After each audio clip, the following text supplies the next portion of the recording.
Now the angelic Ophanim, translated in this instance as the wheels, imputes wisdom and knowledge, to quote the Dead Sea poem, Berekarot, blessings, fragment 1a.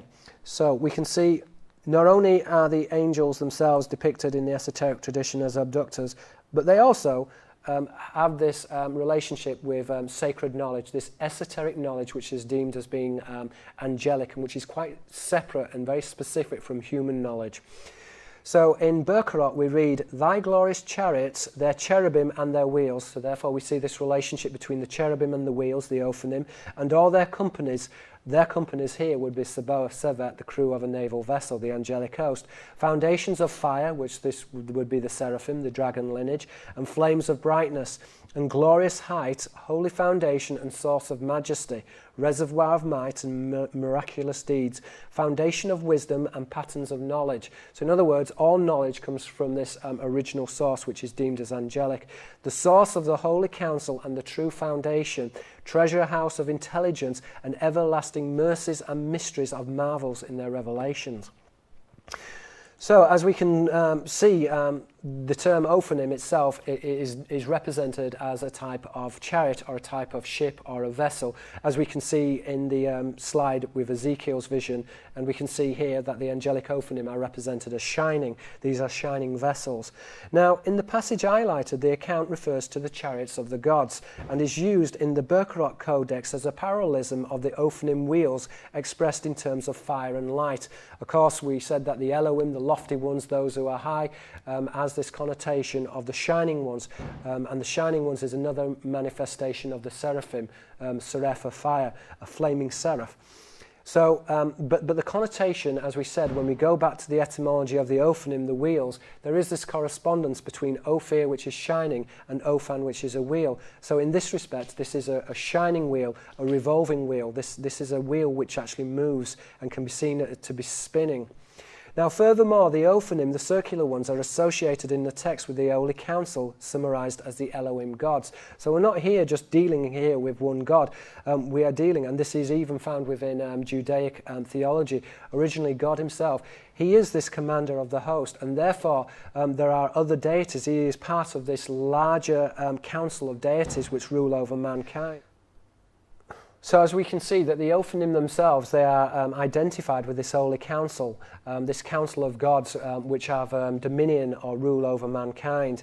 And this is found within Psalms. King David himself, he writes, God presides in the great assembly, he gives judgment amongst the gods.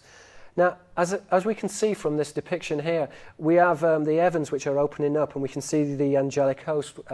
But we see here that this is an esoteric signifier, because not only are the hosts themselves depicted as crew members, in other words, that they are flying within the sky, but we see that there is this circular device, and this circular device is used purposely to connote the Ophanim, the vehicles of God which transport the angelic host, the crew members of naval vessels, the Sevet, which is a crew member of a vessel identified with Sabaoth, the angelic host.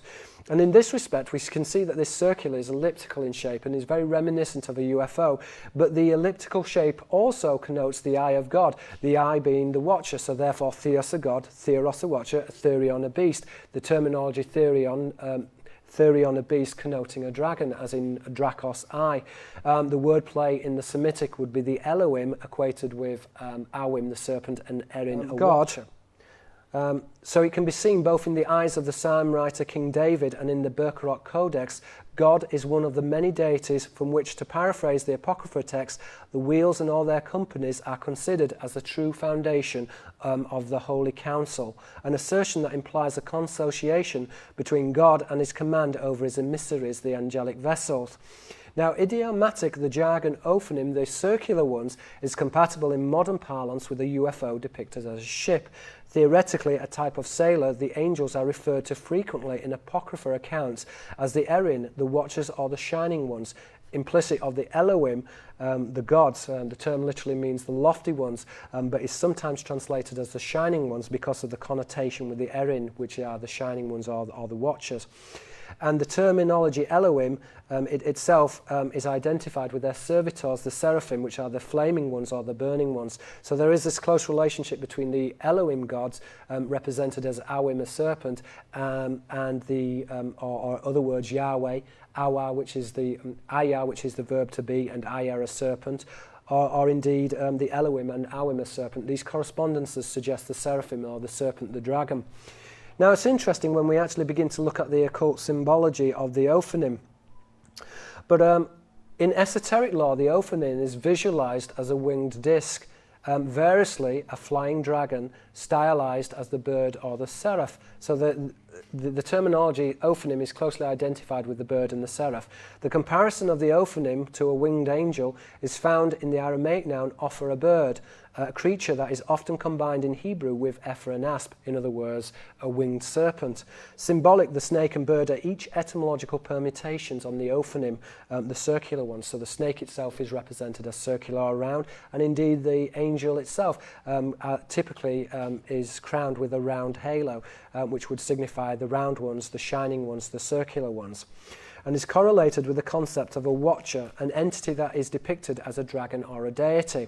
As we said before, the Seraphim are correlated with fire and light signifiers and are identified with the Arabic verb shaf, to see, which would identify the watchers as a type of deity. Thus, the angel is typically represented as winged and carries a burning halo, an instrument associated with a wheel used to denote a type of ship, vessel, or chariot. So if we deconstruct now the slide, this is a depiction of the Ophanim from a wood engraving from about the 1600s. We see that the eye itself is an identification of the Seraphim from Shaf to see. So this is the Seraphim. In Greek, this would be drakon and drakos, eye, from the verb dirk, to see. Again, the Greek etymology would closely correspond with theos, a god, and theoros, a watcher. So here we're seeing the word plays are represented within the depiction of the Ophanim. So we see that the Ophanim, the circular ones, in this respect are connected to Ophir, the word gold, but literally means to shine. So they are represented as the shining ones. The shining ones cross-reference the Erin, the watchers are the shining ones. But again, we see that they are winged. So Ophanim is a wordplay on Ophir, a bird, and F, 1, 2, 3. And so so we can see that the circles themselves are interchangeable with the shining ones, and the shining ones themselves are often typified or represented with the hay. Okay, in esoteric, the Ophanim are visualized as a winged. So in the mystery tradition, we can see that the circular ones, the Ophanim, traditionally represented as either shining, spinning, the circular ones, the shining ones, the spinning ones, the serpents. These are all represented with the signifier of the halo. And this represents an offspring which is represented with the solar motif of the serpent, and is employed to specify a shining deity equated with the Ophanim and the entourage, the Elohim, or the Seraphim. Now the halo is a symbol of the angel, and we can see this correspondence when we look at the wordplay between the Greek and the Arabic. So for example, in Greek we have alos, which is an halo, and alos, which is salt. If we take, for example, the salt of the earth, which is a very common expression, salt would register an angel, because the term alos, which is a halo, also means salt. But in Hebrew, melech, salt, is a wordplay on malach, an angel. So salt is used as a signifier of the angelic lineage, and is mixed or is combined with the earth, Adamah, which is earth in the ancient Hebrew, and Adam. So this is a human angelic lineage, which is represented by the circle or the solar disk. The solar motif is this identification with the shining ones, the circular ones, the Ophanim, the angelic vessels, and they themselves are represented with Apha, which is a viper, and Ophir, which is a bird. So typically the dragon, or this lineage itself, which is deemed as angelic, which originates from the sky, they are personified with the circle or the halo. Now, this is where it becomes quite complex, because not only are we dealing with an angelic lineage which is represented typically with the seraph and the dragon's lineage, the seraphim, but also we have this combination with the Adamic lineage as well. So, for example, if we look at this symbology here, we can see that the child has this halo with a red cross. Well, the Hebrew word Adam means red, so this instantly identifies a child with an Adamic lineage. And also we can see that in Greek, the cross represents the 4 cardinal points. In Greek, this is arctos, north, Ducis west, Anatole east, Mesembria south. And it's an acrostic pun. So when we combine this together, the cross is an anagram in Greek of Adam. So in other words, we're finding that the cardinal points of the cross, which spell the name of Adam, is also cross-referenced with the Hebrew word Adam, meaning red. So the red cross is typically a signifier of the Adamic bloodline. We see behind this child, there is an angel with a flame above his head. And we see the correspondence with Seraphim, which is fire, but this is a cognate of the Seraphim, the shining seraph, the shining ones. So we have, if you like, this two lineages, one which is an Adamic lineage and one which is this lineage identified with the dragon or seraph. And we're seeing that the word plays themselves typically are interchangeable. So for example, Seraph fire and Seraph serpent,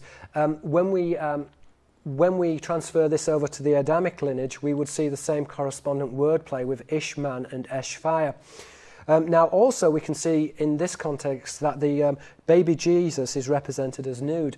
In Latin this would be nudus, but nudus is a variation or a wordplay, a nubes, which is a cloud or a veil. Thus the Virgin Mary is veiled because this is a representation of the nubagina, the offspring of a cloud. The term nubes, which is a cloud, also means a veil. So the Virgin Mary is veiled, or she is represented as a cloud. So this is a human angelic lineage. Now, also the Virgin Mary is wearing blue, and the term blue in Latin, cerulus, blue, is identified with cerula, sea, and is a reference to the angelic sailor. So in other words, the royal blue, as we would translate it in the English, the royal blue being a reference of the angelic mariner, Malak an angel and Malak a sailor, ties in with the symbol of the Virgin Mary, and the veiled Virgin Mary, which is this esoteric signifier of a cloud. And this correspondence between the dragon's lineage, the Seraphim, and this Adamic lineage, which is represented typically as a small child, because the small child is representative of the human, which is identified with the cherubim, and the small child is contrasted with the Nephilim, which are the giants. This human angelic lineage in the Bible are represented as the giants.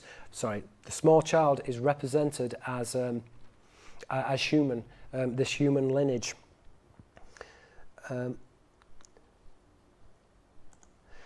If we look at pictures of St. George and the dragon, for example, we see that typically St. George has signifiers which are correlated with red. Adam, meaning red, which signifies the Adamic bloodline. And indeed, we see that there is this correspondence between the Adamic bloodline. He's riding this white horse. The colour white is used to refer to the shining ones. The Hebrew word susa, horse, in colloquial Arabic, susa, worm, is a representation of the jinn. The jinn themselves are typically represented with a white seraph. And we see that the phallus, the spear is often connected with the phallus. Often the spear is inserted into the serpent's mouth, which has this connotation of this human angelic lineage, which is identified with the circle, the Ophanim, the circular ones, Ophir, which is to shine, Apha, which is a serpent. So we can see quite clearly, and in this close-up here, there is this distinction between the Adamic bloodline and the Seraphim bloodline, this human or original bloodline, and then Seraph denoting fire, and the Seraphim are the flaming ones. The flaming ones is another word for the Axori, the brothers of light, the brothers of angels, because in the Arabic corruption, Axori, the brothers of light, is a corruption. In the original Aramaic, the term is actually transliterated as Akzari, which can be translated as a brother of an angel. But the term angel is synonymous with Zari, an alien. They're polymorphic words, they're one and the same things. So the Illuminati represent the brothers of angels, and the brothers of angels, or the shining ones, are another word for the Elohim, or for the deities, which are referred to as the Elohim, the shining ones. Now, if we look at the contrast here between the Adamic and the Seraphim bloodline, we see also that we can see the rose, and the picture of the rose is working on several word plays. So, for example, The Greek word spirare, which is a rose, is identified with spira, a coil, and spirare, to breathe, in other words, spiritus. Now the term spirit is rendered in the Aramaic as jinn, so this is a reference to the dragon's bloodline, which is correlated with the jinn. As we can see, there are two roses. There is the red rose and a white rose. The red rose has this inference of this Adamic bloodline, but is closely identified with the serpent. And we see that there is this white rose, which is identified with the watchers, or the shining ones. So the angels themselves are carrying two roses, and baby Jesus himself is depicted as he's clothed in this pink garment. Now, red and white would infer that this bloodline of Jesus is deemed to be human angelic. And in the early church there was this argument between whether Jesus was the Ben Ahadam, the Semitic word for the Son of Man, or whether he was a Ben Elohim, the son of the deities, the son of the gods. There was this, with the Nicene Council, there was many discussions about the origins of Jesus' bloodline. Now, modern Christians argue that Jesus himself, that he is born from a virgin, and that he is both, he was both the Son of Man, he was both represented as a man, but also he is divine as well. Now this is coming from the idea that the lineage of Adam was somehow mixed with the serpent's lineage, and we see this within this early slide of Jesus, who is wearing this pink garment, which is this correspondence between the colour red and white, which we get this mixed lineage signified by the colour pink. And as we can see in Latin, rosus pink is a variation on rosa, a rose. So there is this wordplay, and I said before, spira, a rose, is identified with spira, a coil. So the signification is of the rose, or of the dragon's lineage. Now in Latin, the term sub rosa refers to a secret, and ros is water, moisture, or a teardrop, which again would have this subtle connotation of the Nubagena, the offspring of the cloud identified with tears, but tears or rain, but again it's correspondent with the angelic sailor. So the symbolism we can see is very nuanced. Now, when we look at the goddess Fortuna, she also is symbolized with the wheel. So obviously we've got fate, which is signified with a wheel, but ostensibly fate itself and the control over time is identified with these beings which are said to be interdimensional and correspond with the Ophanim, the circular ones, this angelic lineage. So we see this correspondence with the Adamic bloodline, if you like, and she's carrying this veil, which is Adam red, and she's veiled, which refers to a cloud, but she's unveiling herself, and this unveiled lineage is identified with the Ophanim, the circular ones. Now, as I said before, in the ancient Semitic and also in the Latin, the genetic fingerprint is referred to as a footprint. So she's treading on the wheel. So in this respect, her offspring is identified with the wheeled ones, with the circular ones, and the circular ones are terms which are used to refer to the angelic Ophanim, the circular ones. As we said before, they are represented as the Elohim, the shining ones, the watchers, and their vehicles are represented as round or wheel-like in appearance. Again, the same symbology is found with the Virgin Mary. Her foot is placed upon the dragon. Now, this would infer a dual or a mixed lineage with the footprint of the Virgin Mary and the seraph or the serpent. Now, the crescent obviously is a reference to the nocturnal priesthood, the Sodi priesthood, Sauda meaning black, is identified with the priesthood of Moses, Soda, and they worship Shaddai, the old word for Yahweh, the old term for God. But Shaddai is a rendition of the old Semitic word Shedim, meaning the jinn. So these are the black ones, or the jinn identified with the fallen angels. And the crescent of the moon itself, the signifier of Venus, Phosphorus, would link in the crescent of the moon with the morning star, or with the evening star, with the light bringer. So we're seeing the correspondence here between the serpent and Venus. Now, phosphorus was used typically as a motive to connote the dog star. So there is this relationship between Venus, which is sometimes represented as the Barker, and its relationship to the bright or the shining one, which in Greek is Seros, which is Sirius, the shining one connoting the origin of the Elohim, the shining ones, or the watchers, in Greek Theos, the God, and Phos, light. In the Arabic also, the Seraphim, which are depicted as shining serpents. So in Michelangelo's depiction of an angel, or should I say a seraphim, we actually see that the back of the angel is represented as serpentine in appearance. So this is another representation of the serpent's lineage. And it feeds back into the tradition of the shining ones, which, as I said, are the Ophanim. So the halo here, which is assigned to baby Jesus, has this connotation of the Ophanim. Now, the Ophanim themselves are etymologically connected to Ophir, which is to shine, and would link the Ophanim with the Elohim, the lofty or the shining ones. And again, the term Elohim is etymological to Erin, a watcher or a shining one. So therefore, if we combine this knowledge, we can see that the Erin, which is a watcher or a shining one, is another term for Awim, which is a serpent or a devastator, a type of reptile. In the Arabic, the seraphim is identified with seraph, a fire, the seraph, a flaming serpent. So here we're dealing with the shining ones and their juxtaposition, or this dual lineage between this Adamic bloodline, which is represented with the red cross and is combined with the Ophanim, or the circular ones.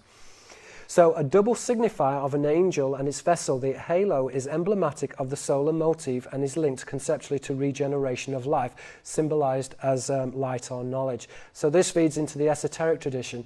At one level, the serpent is reborn and therefore can be a metaphor of the sun or the shining ones. But at another, even more covert level, we're dealing with that the solar motif of the sun is correlated with the Elohim, the shining ones, and this wordplay between the Ophanim, the circular ones, is found in the wordplay Aphra, viper, the Aphra being this personification of the watchers or the shining ones, which are referred to as the dragons. This angelic bloodline, which is deemed as being alien, which is seen as being strange or different.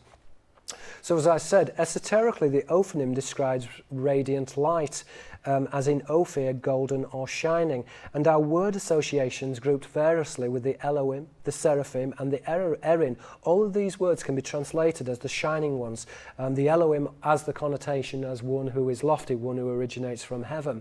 Now, each of these illuminated beings are each signified with a halo, which would link it in with the shining ones or the circular ones being a grade of angels, which are identified with this angelic vessel.